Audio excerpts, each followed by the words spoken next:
앞선에 예고편에서 말씀드린 것처럼 9억 이하 아파트들이요, 지금 상한가를 많이 치고 있습니다. 그래서 그렇게 상한가를 치는 이유가 뭔지, 그리고 정말 이 풍선 효과, 9억 이하의 아파트들이 풍선 효과가 정말 나타낼 수 있을지 좀 궁금해 하시는 분들, 그리고 고민이 많으신 분들이 계실 것 같아서 준비를 해봤는데요. 얼마 전에 이제 부동산 대책이 발표가 됐었죠. 그죠? 이제 그 초고가, 이 시가 15억 원이 초과되는 아파트는 대출이 아예 불가하고요. 그죠? 그리고 고가 아파트, 9억이 초과되는 아파트는 초과분은 대출 한도액이 20%로 축소가 됐습니다. 그렇기 때문에 9억 이하의 부동산이 이제 풍선 효과, 쉽게 얘기하면 반사 효과를 또 이뤄내서 이렇게 또 투자 열풍이 또 불고 있는 것 같은데요. 저는 그 9억 이하 중에서도요, 6억에서 7억대의 아파트를 좀 더 눈여겨봤으면 좋겠다라는 말씀을 드리고 싶습니다. 자, 그 이유는 이제 뒤에 가서 따로 또 설명을 드리도록 하겠습니다. 자, 한번 보실게요. 올해 장세는요, 저는 이 9억대 이하 아파트에서 갭 메우기가 계속 들어가지 않을까라고 보고 있습니다. 자, 작년 장을 잘 생각을 해보시면요, 이 강북권 하급지의 이 지역들이 오름세가 거의 없었습니다. 그래서 상급지 또는 중급지에서 이 상승률이 계속 나왔고, 이 하급지는 계속 이 보합 상태를 유지하면서 장세를 유지했었는데, 아마 올해 2020년에는요, 이 초고가 15억이 초과되는 아파트들의 이 보합 장세가 계속 단기 조정이 좀 들어갈 것으로 보여지고 있고요. 그만큼 올라갔기 때문에 또 휴식도 취해야 되지 않겠습니까? 그죠? 그래서 이제 조금 호흡을 가다듬는 시간이 있을 거고요. 하급지에서는 또 당연히 갭 메우기 장으로서 올해 중급지, 상급지에서 올라갔던 이 가격의 폭을 좀 키 맞추기 형식으로 좀 갭을 맞추지 않을까라고 판단하고 있습니다. 그래서 갭 메우기가 이제 앞으로 들어갈 것으로 보여지고 있습니다. 자, 이 9억 이하의 아파트의 상한가를 치는 가장 첫 번째 이유는요, 첫 번째, 주택담보대출이 축소가 됐고요, 거주 요건이 또 포함이 됐습니다. 자, 투기과열 지구죠. 서울은 다 투기과열 지구죠. 투기과열 지구 내에서 LTV죠. 대출 한도액을 시가 9억 기준으로 차등 적용시켰습니다. 그래서 9억 이하분은 기존대로 40%가 나오는데 초과분은 20%로 축소가 됐습니다. 그래서 실제로 이제 실거주자 입장에서도 9억이 초과되는 경우에는 대출이 조금 적게 나오기 때문에 이 취득하기에는 좀 부담이 있으실 수밖에 없으실 겁니다. 무주택자 또한 마찬가지겠죠. 기존에는 공시 가격으로 이제 반영을 했다가 이제 요번에 부동산 대책에서 바뀌었죠. 시가로. 시가는 결국엔 시세를 얘기합니다. 그래서 시가 9억이 초과되는 아파트를 구입할 경우에는요, 주택담보대출이 나오려면 1년 이내에 전입을 해야지만 담보대출이 발생이 됩니다. 그래서 무주택을 있는 상황에서 내가 이제 대출을 이용해서 이렇게 투자를 하시는 분들이 간혹 많이 계셨는데, 이런 경우에는 9억이 넘어가는 경우에는 무조건 전입을 하셔야 되기 때문에 부담이 굉장히 크겠죠. 그럼 무주택자 입장에선 대출 이용해서 뭐 이렇게 투자에 전향을 하시려면 대부분 어떻게 해요? 9억 이하인 이 지역과 주택으로 가셔야겠죠. 그죠? 그렇기 때문에 이 9억 이하의 아파트에 이렇게 또 상한가를 칠 수 있는 이유가 여기에 또 포함이 되는 거고요. 두 번째는 전세 대출을 이제 초과가 되면 회수를 할 겁니다. 자, 볼게요. 이 차주가 전세 대출 받은 이후에요, 시가 9억이 초과되는 주택을 매입하거나 아니면 2주택 이상 보유할 경우에는요, 그냥 두말할 거 없이 전세 대출은 그냥 바로 회수한다라고 합니다. 이게 이제 올해부터 1월부터 이제 적용이 되는데, 전세 대출 또한 이제 막히다 보니까 이 9억 이하인 주택을 만약에 취득을 할 경우엔 전세 대출을 그대로 유지를 시키겠죠. 그러니까 그러다 보니까 당연히 이하인 주택으로 보실 수밖에 없으실 겁니다. 대부분 전세를 또 가고자 하시는 분들이 있다면 만약에 그게 안 된다면 무조건 월세를 가셔야겠죠. 그죠? 자, 세 번째 이유 세 번째입니다. 자, 1주택자는 장특공제가 축소가 돼요. 장특공제. 자, 볼게요. 자, 올해 장특공제는 이 고가 기준으로 또 나눠집니다. 고가주택 같은 경우 9억이 초과되는 이 고가주택 같은 경우에는 이제는 2년 거주 요건이 붙어버렸어요. 2년 거주 요건. 그래서 예를 들면 1주택자가 만약에 거주를 할 경우에 2년 거주를 할 경우엔 3년을 보유하면 24% 그러니까 8%씩 상향이 됐습니다. 거주할 경우에. 그래서 최대 10년을 보유하면 80%를 줬어요. 근데 이제 거주를 안 하면 장특공제가 축소가 된대요. 축소가 된대요. 자, 3년을 보유했더니 6%를 줍니다. 8%였던 게 이제 어떻게 해요? 2%씩 하향 조정됐습니다. 하향 조정. 그래서 최대 10년을 그냥 보유할 경우에는 기존에 80% 줬던 거 이제 몇 프로? 20%밖에 안 준다. 그리고 15년 이상 보유할 경우에 최대치 30%까지밖에 안 줍니다. 그래서 요게 이제 장특공제가 바뀌었기 때문에 만약에 올해 매도하실 분들이 계신다면 무조건 거주 요건을 충족하신 분들이 좀 많이 혜택을 보실 수밖에 없겠죠. 그죠? 그래서 요런 조건이 있기 때문에 웬만해서는 9억이 초과가 안 되는 게 가장 좋겠죠. 그죠? 요번에는 거주 요건과 보유 요건을 각자 계산하기로 되어 있습니다. 각자. 쉽게 얘기하면 내가 보유를 10년을 했다 그러면 40% 혜택까지 받으실 수 있고요. 10년을 거주했다 해도 40%까지 밖에 못합니다. 그래서 80%를 받기 위해서 올해죠. 올해는 2년 거주 10년 보유만 하면 80% 줬는데 내년부터는 무조건 10년을 거주하고 10년을 보유해야지만 80% 주겠다는 얘기입니다. 이해가 되시나요? 그러면 이 뭐 굉장히 축소를 많이 시킨 거 아닙니까? 쉽게 얘기하면 요 앞전에 말씀드린 것처럼 2년 거주 10년을 보유하면 80% 줬던 거 여기서는 어떻게 되죠? 2년 거주하면 4%입니다. 4%. 그리고 10년을 보유했기 때문에 40% 주죠. 그러면 2년 거주 10년 보유하면 얼마 줘요? 44% 주는 거예요. 내년에는. 올해는 얼마 줘요? 올해는 2년 거주 10년 보유하면 80%까지 줘요. 이게 이렇게 축소가 된다는 얘기입니다. 엄청나게 축소가 많이 되죠. 그죠? 자, 그러다 보니까 1세대 1주택 고가주택을 보유하고 계신 분들이 이 혜택이 축소가 되기 때문에 사실 고민이 조금 많으실 거라고 판단이 됩니다. 자, 이 반면에 자, 한번 볼게요. 9억 이하 고가 아파트, 고가주택이 아닌 주택을 소유하고 있는 분들은 어떨까요? 그냥 기존대로 받는 겁니다. 기존대로. 거주 요건이라는 게 없습니다. 거주 요건이 아닌 그냥 뭐예요? 보유 시에만 혜택을 주겠다는 얘기예요. 보유 시. 3년을 보유하는 시점부터 혜택이 줍니다. 그리고 얼마죠? 8%씩 상향이 돼요. 8%씩. 만약에 6억, 7억에서 올라가는 폭과 8억, 9억이 될 만한 이 소지 아파트가 몇 천만 원 올라가서 9억이 초과되는 것과의 시간적인 부분에서 아마 제가 봤을 때는 6, 7억인 아파트의 상승률이 훨씬 더 높다라고 보거든요. 왜냐면 장특공제 혜택이 완전 축소되니까. 그죠? 6억에서 7억인 상황에서 9억이 되기 이전에 매도 시점을 잡아버리면 그래도 본인이 투자금 대비해서 수익률은 좀 많이 발생할 수 있다라는 점이 좀 큰 메리트가 아닐까라는 판단을 해봅니다. 그래서 9억 이하, 특히나 6억, 7억대의 아파트들이 가장 큰 혜택을 지금 보고 있지 않나라고 판단이 됩니다. 자, 네 번째는 어떤 이유가 있을까요? 9억 이하 아파트 상한가 이유. 네 번째. 다주택자들은요, 이제 주택임대 사업자를 등록을 하면, 이 장특공제 혜택을 줍니다.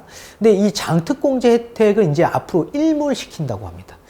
얼마 전이죠. 12월 달에 조세 특례법이 개정이 됐습니다. 그래서 요게 이제 이 2023년 1일 1일부터 적용이 들어갈 텐데요.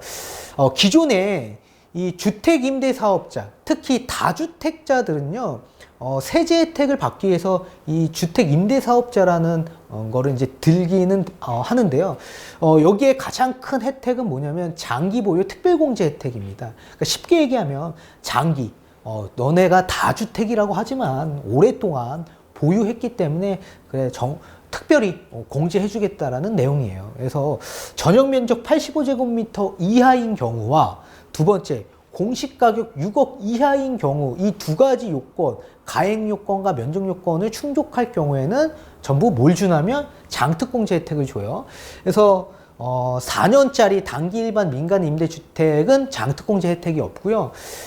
이 장기 일반 민간 임대주택 8년짜리 옛날 공공임대주택으로 등록을 해야지만 장특공제 혜택을 받아보실 수 있습니다.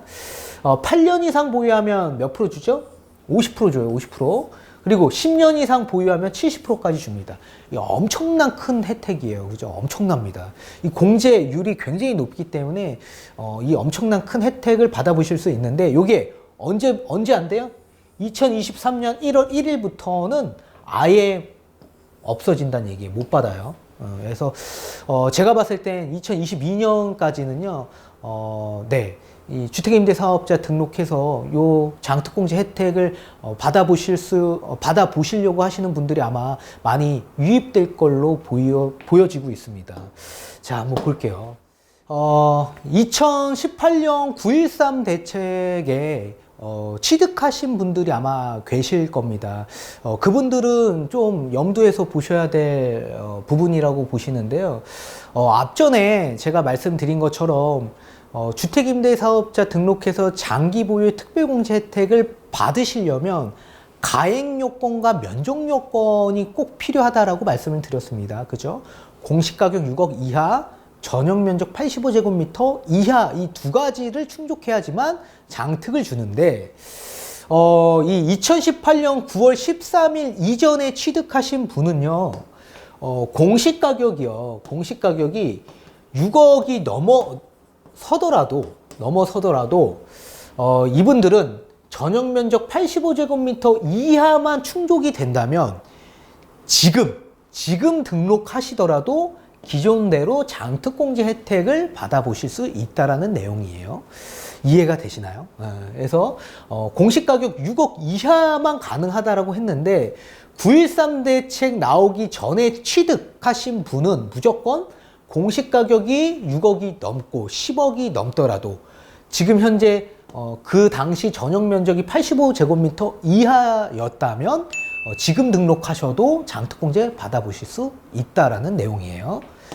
그래서 2022년 12월 31일까지 등록하시는 걸 좀 생각을 해보셔야 될 것 같습니다. 그렇다면 지금 이제 막 취득하시려는 분들, 이제 새로운 주택을 취득하시려는 분들은 결국엔 뭐예요? 공시가격 6억 이하인 주택을 봐야 돼요. 6억. 그래야지만 뭘 줘요? 장특공제 혜택을 줘요. 그죠? 여기에 플러스 뭐 해야 돼요? 전용 면적 85제곱미터 이하까지도 충족이 돼야 되겠죠? 근데 요 포인트는 뭐냐면, 결국엔 공시가격 6억 이하가 가능해야지만 주택임대사업자 장특공제 혜택을 받아보실 수 있다. 이 말은 결국엔 공시가격이 이제 앞으로 이번 연도에 또 바뀔 텐데요. 어찌됐든 간에 아마 한 9억 이하인 주택들은 공시가격 6억이 아마 충족이 될 겁니다. 그래서 9억 이하인 아파트들이 또 각광받을 수밖에 없는 이유는 이 장특공제 혜택이 아직 살아있기 때문에 공시가격 6억 이하를 보시는 분들이 아마 많이 유입될 것으로 보여지고 있습니다. 그렇기 때문에 지금 계속 상한가를 칠 수밖에 없는 이유가 여기서 나올 수밖에 없다라고 말씀을 드리고 싶고요. 자, 다섯 번째 이유는요. 이제 9억이 초과되는 자금을 취득할 경우에는 자금 조달 계획서를 씁니다. 자금 조달 계획서를 쓰는 것뿐만 아니라 그에 대한 합당한 증빙 자료를 제출을 해줘야 돼요. 그리고 만약에 제출을 하지 못하거나 아니면 뭐 이런 증여 부분, 탈세 부분이 만약에 조금이라도 좀 의심되는 부분이 있다 그러면 자금 출처에 대한 전수조사가 아마 들어갈 수도 있을 겁니다. 그러니까 이런 부분들이 굉장히 민감하고 굉장히 부담스러운 거기 때문에 좀 세무 부분에 조금 부담스러우신 분들은 접근하기 이제 앞으로 좀 어려워지지 않을까라고 봐요.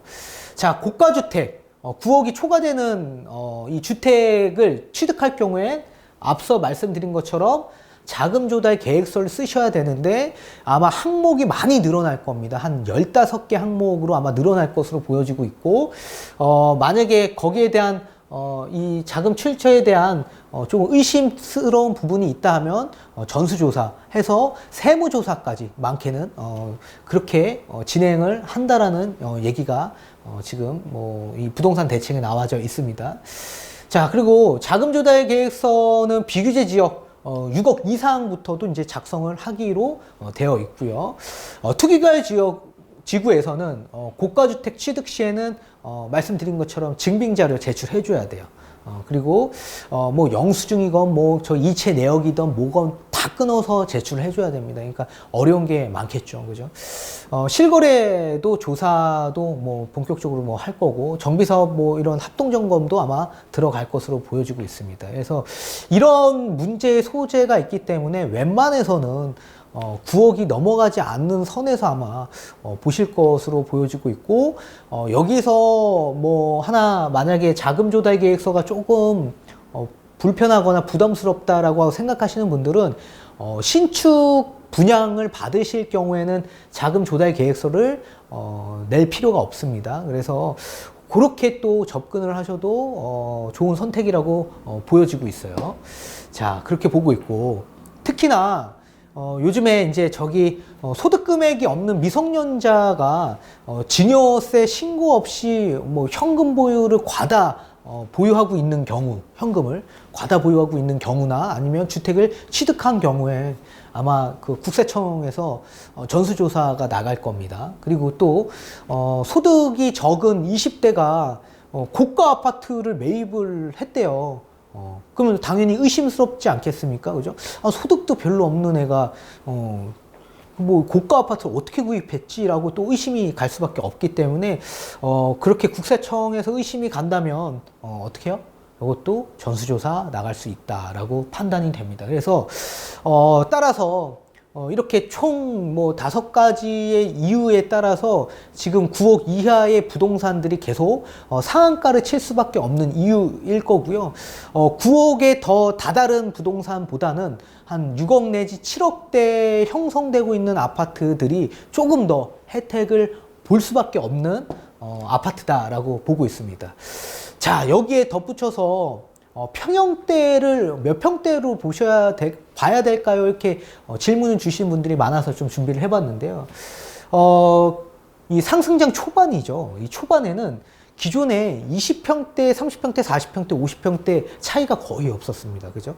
그러니까 대형 평수와 중형 평수, 중대형 평수, 중소형 평수 때의 가격 편차가 거의 없었다. 근데 지금 상승장 후반기에 들어서서요, 이 대형 평수대가 많이 치고 올라갔습니다. 그죠? 그래서 이 갭 차이를 많이 벌려놨기 때문에, 지금 현재, 많이 지금 가격대가 많이 벌어져 있어요. 30평대, 20평대 기존에 1억대 정도밖에 차이가 안 났었습니다. 그죠? 근데 그게 지금 뭐 많게는 한 4억 이상도 차이가 나는 경우도 있고요. 그래서 굉장히 많이 30평대, 20평대 비교했을 때 많이 치고 올라갔다. 30평대, 40평대 기준에서도 40평대 많이 치고 올라갔죠. 저는 그래요. 두 가지로 아마 나타낼 수 있을 것 같습니다. 현재 저희가 눈에 얘기했죠. 대형 평수대가 많이 올라갈 거다. 몇 년 전부터 얘기를 많이 드렸었는데 이제 지금 대형 평수를 보유하고 계신 분들은 계속 당연히 보유를 하시는 쪽으로 의견을 드리고 싶고요. 이제 막 취득을 하고자 하시는 분들은 오히려 대형 평수대보다는 소형 평수대로 접근하시는 게 더 좋지 않을까라고 판단이 돼요.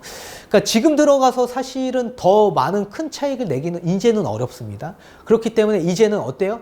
이제 부동산 침체기의 도래시에 대비해야 돼요. 그런 대비차 이제 취득을 하셔야 되는데, 두 가지 요건이 나올 것 같아요. 대형 평수가 많이 올라갔기 때문에 나중에 그런 침체기가 도래시에 이 대형 평수대가 이 소형 평수대의 가격을 맞추기 위해서 하향 조정을 한다든지, 이게 첫 번째고요. 자, 그게 첫 번째예요. 이렇게 첫 번째. 두 번째는 소형 평수대가요. 이 대형 평수대의 갭을 맞추기 위해서 이렇게 올라갈 수밖에 없을 거라고 판단하고 있습니다. 그렇기 때문에 오히려 이런 소형 평수대가 더 유리하다. 예컨대 20평대와 30평대를 비교를 한다면 30평대가 20평대보다 많이 치고 올라갔잖아요. 그래서 30평대가 조금 더 낙폭이 있을 것 같고요. 조정 시에. 그러면 20평대는 조금 뭐 이런 손해를 좀 덜 보겠죠. 이게 아니면 이안은 이 20평대가 30평대의 갭을 맞추기 위해서 조금 더 올라갈 가능성이 있다. 20평대가. 그렇기 때문에 20평대가 오히려 조금 더 유리할 수밖에 없을 거예요. 이렇게 판단하고 있기 때문에 조금 장기적인 플랜에서 우리가 접근을 했을 때, 네, 소형 평수대가 지금은 조금 더 유리하지 않을까라고 판단이 됩니다. 그래서 오늘 이렇게 말씀을 여러분들에게 이제 좀 드렸고요. 이렇게 구정을 맞이해서 여러분들과 함께 얘기를 나눠봤는데요. 어떻게 조금이라도 도움이 되셨으면 좋겠습니다. 그래서 이렇게 9억 이하가 왜 이렇게 상한가를 치는지에 대한 이유를 설명을 드렸고, 앞으로도 이런 하급지의 신축 대장 아파트들은 굉장히 유망이 있다라고 판단이 됩니다. 그래서 이번 장세에서는 분명히 이런 이 하급지 신축 쪽에서 상승폭이 좀 많이 나오지 않을까라고 이제 판단이 되고, 갭 메우기가 본격적으로 좀 시작되지 않을까라고 판단이 됩니다. 그래서 이렇게 취득하고자 하시는 분들은 앞전에 말씀드린 것처럼 이런 목적을 두고 조금 더 접근하실 필요가 있으실 것 같고요. 아무튼 이렇게 구정 맞이해서 이렇게 조금 늦게나마 시청해 주신 여러분들에게 이제 일단 감사 말씀 드리고요. 아직까지 좀 많이 남은 이 연휴 기간 오붓하게 가족들과 또 많은 얘기들을 좀 나눠보는 시간이 되셨으면 좋겠습니다. 자, 여기까지 말씀드리도록 하고요. 지금까지 이경민이었습니다. 감사합니다. 새해 복 많이 받으십시오.